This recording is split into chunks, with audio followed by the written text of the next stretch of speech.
à Dieu. Nous allons prier le Seigneur. Éternel des armées, nous te disons merci. Nous bénissons ton grand nom et nous te rendons hommage. Nous confions ce moment en tes mains. Nous prions que tu nous parles. Nous prions, Seigneur, que ta puissance accompagne ta parole pour nous éclairer et pour que les mythes qui ne viennent pas de toi tombent et que ta parole s'enracine dans nos vies afin que la vérité nous libère. Au nom de Jésus de Nazareth, nous avons prié. Amen. Le thème que nous considérons est que celui qui croit être debout. Que celui qui croit être debout. Je voudrais que nous tournions les pages de notre Bible dans 1 Corinthiens chapitre 10 à partir du verset 1er.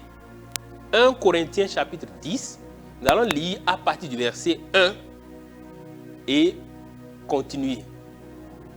Frères, je ne veux pas que vous ignoriez que nos pères ont tous été sous la nuée, qu'ils ont tous passé au travers de la mer, qu'ils ont tous été baptisés en Moïse dans la nuée et dans la mer, qu'ils ont tous mangé le même aliment spirituel et qu'ils ont tous bu le même breuvage spirituel car ils buvaient à un rocher spirituel qui les suivait et ce rocher était Christ.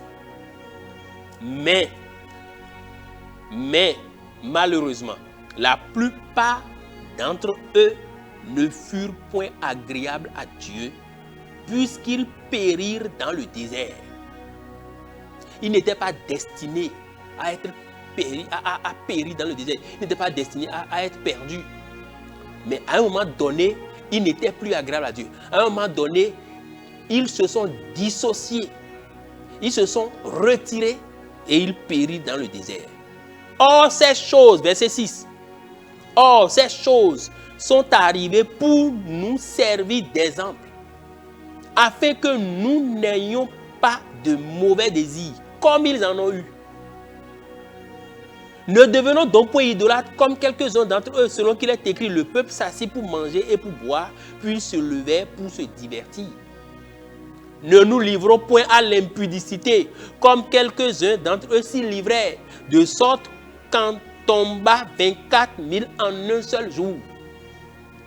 Ne tentons point le Seigneur, comme il tentait quelques-uns d'eux, et qui périrent par les serpents. Verset 11. Ces choses leur sont arrivées pour servir d'exemple. Et elles ont été écrites pour notre instruction.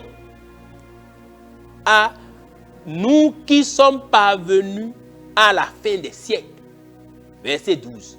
Écoutons bien le verset 12. Ainsi donc, que celui qui croit être debout prenne garde de tomber. Que celui qui croit être debout, que celui qui pense qu'il est sauvé, il est sauvé pour toujours. Et que Dieu ne se répand pas de ses dons et de ses appels. Et que Dieu, quand tu es sauvé, Dieu ne peut pas déclarer quelque chose de saint et encore dire que ce n'est pas saint. Que celui qui croit, qui pense que une fois qu'il est sauvé, c'est terminé.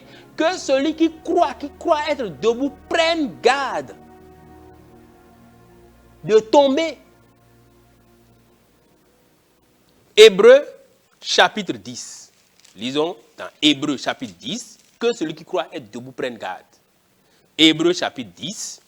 Nous allons lire à partir du verset 23. Retenons fermement la profession de notre foi, de notre espérance. Car celui qui a fait la promesse est fidèle. Veillons les uns sur les autres pour nous inciter à la charité et aux bonnes œuvres. N'abandonnons pas notre assemblée, comme c'est la coutume de quelques-uns, mais exhortons-nous réciproquement, et cela d'autant plus que nous voyons s'approcher le jour. Car si nous péchons volontairement, après avoir connu la connaissance, après avoir reçu la connaissance de la vérité, il ne reste plus de sacrifice pour les péchés, mais une attente terrible du jugement et l'ardeur d'un feu qui dévorera les rebelles. Que celui qui est debout prenne garde de tomber. Aujourd'hui, il y a beaucoup de doctrines qui circulent, qui pilulent. au sein de la communauté chrétienne. Et celle qui fait le plus mal à Dieu, c'est celle qui dit que quand quelqu'un est sauvé, il n'a plus besoin de veiller sur sa vie parce qu'il ne peut plus jamais être séparé de Dieu. Nous allons comprendre que si nous sommes debout, nous devons prendre garde. Sinon, il y a la possibilité de perdre son salut. Nous allons voir, premièrement, la promesse du salut éternel. Dieu nous a promis un salut éternel. Il a dit que personne ne nous ravira de sa main, mais à condition que nous demeurons en lui. Deuxièmement, nous allons voir la possibilité de sombrer éternellement. S'il y a la promesse d'un salut éternel, il y a aussi, mon frère, ma soeur, toi qui m'écoutes, que tu sois un bishop ou un surintendant, il y a la possibilité de sombrer éternellement, même si tu as été sauvé authentiquement auparavant, si tu ne prends pas garde, que celui qui est debout prenne garde de tomber. Troisième chose pour finir, la prudence des saints éveillés. La prudence. Il faut veiller sur ta vie. D'abord, premièrement, la promesse du salut éternel. La promesse du salut éternel. Dans le livre de Éphésiens, au chapitre 2, regardez, la Bible dit au verset 8, « Car ce n'est pas la grâce que vous êtes sauvés, et par le moyen de la foi. Et cela ne vient pas de vous, c'est le don de Dieu. Ce n'est point par les œuvres, afin que personne ne se glorifie. Car nous sommes son ouvrage, ayant été créés en Jésus-Christ pour de bonnes œuvres que Dieu a préparées d'avance afin que nous les pratiquions. » Dieu nous a sauvés gratuitement et il a préparé même des choses d'avance pour que nous pratiquions. Et la volonté parfaite de Dieu pour nous est que nous ne nous perdions jamais et que nous ne soyons jamais égarés. Et Dieu a fait la provision pour nous garder dans ce salut éternel.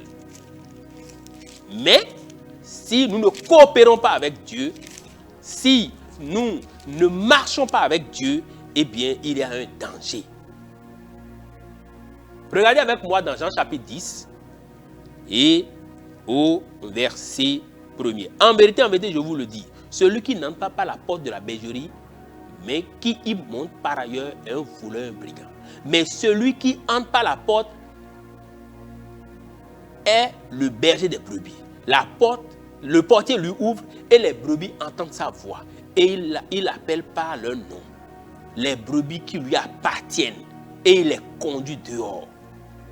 Dieu nous promet que nous sommes ses brebis, nous lui appartenons et personne ne nous ravira de sa main. Mais deuxième chose que nous allons voir dans cette exhortation qui est importante, malgré cette promesse, il y a la possibilité de sombrer éternellement. Luc chapitre 15. Évangile selon Luc chapitre 15. Regardez avec moi à partir du verset 11. Il dit encore, un homme avait deux fils. L'homme avait deux fils, ce sont ses enfants. Ce n'étaient pas des enfants adoptifs. Le plus jeune dit à son père, « Mon père, donne-moi la part du bien qui me revient. » Et le père leur partage leur bien. Peu de jours après, le plus jeune, ayant tout ramassé, partit dans un pays éloigné. Il s'est éloigné. Et il a dissipé son bien en vivant dans la débauche. Regardez maintenant avec moi au verset 17. Étant entré en lui-même, verset 17, il se dit, combien de mercenaires chez mon père ont du pain en abondance et moi ici je meurs de faim. Je me lèverai, verset 18, j'irai vers mon père et je lui dirai, mon père, j'ai péché contre le ciel et contre toi. Je ne suis plus digne d'être appelé ton fils, traite-moi comme l'un de tes mercenaires. Et il se leva, il alla. Verset 22. Mais le père dit à ses serviteurs, verset 22, mais le père dit à ses serviteurs, apportez vite la plus belle robe et la revêtez, mettez-lui, etc. Verset 24. Regardez avec moi le verset 24. Car mon fils que voici était mort. La possibilité de sombrer. Il était mort et il est revenu à la vie. Il faut revenir à la vie si tu es tombé dans le péché. Et ne te trompe pas. Il était perdu. Il a été fils du Père, mais il était perdu. Et il est retrouvé. Si tu crois que tu es sauvé pour toujours et que tu vis dans le péché, tu es dans un danger terrible. Tu dois confesser ces péchés et te repentir et faire les restitutions nécessaires avant qu'il ne soit trop tard.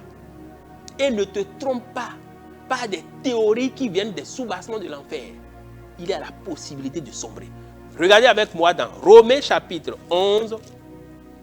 Romains chapitre 11. Et nous allons lire dans Romains chapitre 11 à partir du verset 23.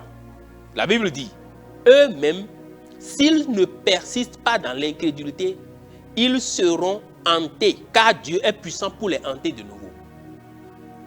Si toi, qui as été coupé de l'olivier naturellement sauvage, et hanté contrairement à ta nature sur l'olivier franc, à plus forte raison, eux seront-ils hantés. Verset 25. Car je ne veux pas, frères, que vous ignorez ce mystère, afin que vous ne vous regardiez pas comme sages. C'est qu'une partie d'Israël est tombée dans l'endurcissement jusqu'à ce que la totalité des païens soit sauvée. Et ainsi tout Israël sera sauvé selon qu'il est écrit, le libérateur viendra. Alléluia. Retournons dans Romains chapitre 11 toujours et au verset 17. Mais si quelques-uns des branches ont été retranchés, et toi qui étais un olivier sauvage, tu as été hanté à leur place et rendu participant de la racine et de la grâce de l'olivier, ne te glorifie pas aux dépens de ces branches. Si tu te glorifies, sache que ce n'est pas toi qui portes la racine, mais que c'est la racine qui te porte. Tu diras donc, la branche a été retranchée afin que je fusse hanté. C'est vrai. Verset 21. Verset 21. Car si Dieu n'a pas épargné les branches naturelles, il ne t'épargnera pas non plus. Il y a la possibilité que Dieu ne t'épargne pas si tu vis dans le péché. Il ne t'épargnera pas non plus. Considère donc la bonté et la sévérité de Dieu. Sévérité envers ceux qui sont tombés. Ils étaient debout. Ils étaient sauvés. Maintenant, ils sont tombés. Et bonté de Dieu envers toi. Condition. Si tu demeures ferme dans cette bonté. Autrement, tu seras aussi retranché. La possibilité de sombrer éternellement existe. Je prie que cela ne t'arrive pas et que cela ne m'arrive pas au nom de Jésus. Pour finir, la prudence. Dieu nous exhorte à la prudence. C'est pourquoi l'apôtre Paul, dans 1 Corinthiens chapitre 9 et au verset 27, nous devons dire avec l'apôtre Paul, comme Paul dans 1 Corinthiens chapitre 9 au verset 27, mais je traite durement mon corps et je le tiens assujetti de peur d'être rejeté moi-même après avoir prêché aux autres. Nous devons être prudents. Nous qui sommes les saints, nous devons être éveillés. La prudence des saints éveillés. Nous ne devons pas dormir, nous ne devons pas penser que comme nous sommes sauvés, quel que soit ce que nous faisons, Dieu ne regarde plus. C'est dangereux. Matthieu chapitre 24. La Bible nous demande de veiller et de persévérer. Matthieu chapitre 24. Et si nous voyons au verset Matthieu chapitre 24, verset 13. Mais celui qui persévérera jusqu'à la fin sera sauvé. Prions. Père, accorde-nous la grâce de persévérer jusqu'à la fin. Accorde la grâce à ceux qui écoutent de persévérer jusqu'à la fin. Merci Seigneur. Au nom suprême de Jésus de Nazareth, nous avons prié. Amen.